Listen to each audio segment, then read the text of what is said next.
அதே பிரதம மந்திரி இன்னைக்கு 14,500 பள்ளிகளை மேம்படுத்துறதுக்குள்ள திட்டம் மத்திய அரசுகிட்ட இருக்கு. பிஎம்ஸ்ரீ தமிழ்நாட்டில் மட்டுமே கிட்டத்தட்ட ஒரு 1000 ஸ்கூல் வரலும் தரம் எடுத்த வாய்ப்புகள் இருக்குது. கிட்டத்தட்ட ஒவ்வொரு ஸ்கூலுக்கும் ஒவ்வொரு கோடி ரூபா மத்திய அரசு ஃபண்டு கொடுக்க ரெடியாக இருக்குது. அப்படி பார்த்தா மாநில அரசு ஒரு 40 லட்சம் தான் ஃபண்டு கொடுக்கணும், மத்திய அரசு 1 கோடி ரூபா கொடுக்குது.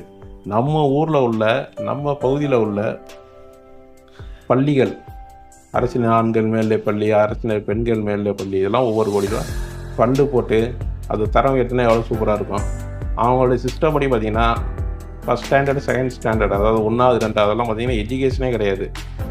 மத்திய அரசு என்ன சொல்கிறேன்னா, நீங்கள் 1வது 2வது இதெல்லாம் பாடமெல்லாம் நடத்த வேண்டாம், அவங்களுக்கு தரமான விளையாட்டு பொருட்கள், அவங்களுக்கு புஸ்தகமே இல்லாமல் எக்யூப்மெண்ட்ஸு, ரீடிங் புக்ஸு, அப்புறம் இந்த விளையாட்டு பொருட்கள் இதிலே நாங்கள் பாடம் நடத்தினவங்க அப்படின்னு தான் சொல்கிறாங்க. 3வதுலேருந்து 5வது வரலும் சும்மா லைட்டான பாடங்கள், 6வதுலேருந்து 8வது வரலும் கொஞ்சம் தொழிற்கல்வி, கொஞ்சம் லைட்டான சயின்ஸு, இதெல்லாம் 8வது பிறகு அவங்களோட விருப்ப பாடங்கள். அவங்க அறிவியலில் சிறந்தவங்களாக இருந்தால் அறிவியல், சோசியலில் சிறந்தவங்களா சோசியல், எலக்ட்ரானிக்ஸில் இருந்தவங்க எலக்ட்ரானிக்ஸ், இப்படி கொண்டு போகணுங்கிறாங்க. இதுக்கு ஃபண்டு கொடுக்குறாங்க. இது நல்ல விஷயம் தானே. நீங்கள் போய் எல்கேஜி யூகேஜி வந்து மாதம் 1 லட்ச ரூபா, வருஷத்துக்கு 1 லட்ச ரூபா செலவு பண்ணி கட்டுறோம். ப்ரைவேட் ஸ்கூலில் படிக்க வைக்கிறவங்க இருக்காங்க.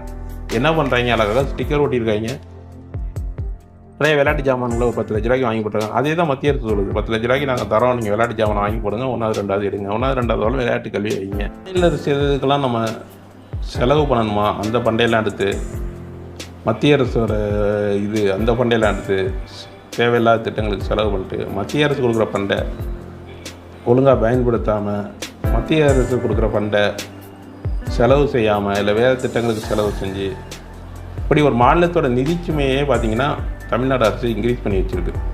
கேட்டாங்கள்ட்ட ஃபண்டு இல்லை அப்படின்னு ஒரு காரணத்தை சொல்கிறது. அதுக்கு காரணம் வந்து மாநில அரசு தான், மத்திய அரசு கிடையாது. அதேமாதிரி மத்திய அரசு முன்னாடி மாரிலாம் கிடையாது. நீங்கள் ஒரு ஆவாஸ் யோஜனாவுக்கு ஃபண்டு ஒரு 1500 கோடி 2000 கோடி ஒதுக்குறோம்னா அது அந்த திட்டத்துக்கு தான் பயன்படுத்தணும். அது திட்டத்துக்கு ஒழுங்காக பயன்படுத்தாமலோ, வேறு திட்டத்துக்கு பயன்படுத்தினாலோ, அந்த திட்டத்தை வேறு திட்டங்களுக்கு பைபாஸ் பண்ணாலோ, இல்லை அந்த திட்டத்துக்கு வந்து பார்த்திங்கன்னா அது முறைகேடாக பயன்படுத்தினாலோ அந்த ஃபண்டை ஸ்டாப் பண்ணிடுவாங்க. டெல்லியில் வந்து என்ன நடந்துகிட்ருக்கோ அதுதான் தமிழ்நாட்டில் நடந்துகிட்ருக்கு. இன்றைக்கி தமிழ்நாட்டோட நிதிநிலை மோசமாயிட்டுருக்கு. எதுக்கெல்லாம் செயல்படணுமோ அதெல்லாம் செயல்படுத்துறது இல்லை மாநில அரசு. அதே நேரத்தில் இன்றைக்கி வந்து இடைத்தேர்தலில் இங்கே ஜெயிச்சிருக்காங்க. உடனே எங்களோட ஆட்சிக்கு கிடைத்த மிகப்பெரிய வெற்றி அப்படின்னு சொல்லிட்டு இருக்காங்க. அதாவது 47 தொகுதியில் அவங்க பாஜக வெற்றி பெற்றது இந்தியா கூட்டணி வீக்காலங்கிறாங்க. இங்கே ஒரு தொகுதியில் ஜெயித்தது வந்து ஸ்டாலின் அவர்களுக்கு கிடைத்த வெற்றிங்கிறாங்க. இதுதான் அரசியல். புரிந்து கொள்வோம். நன்றி.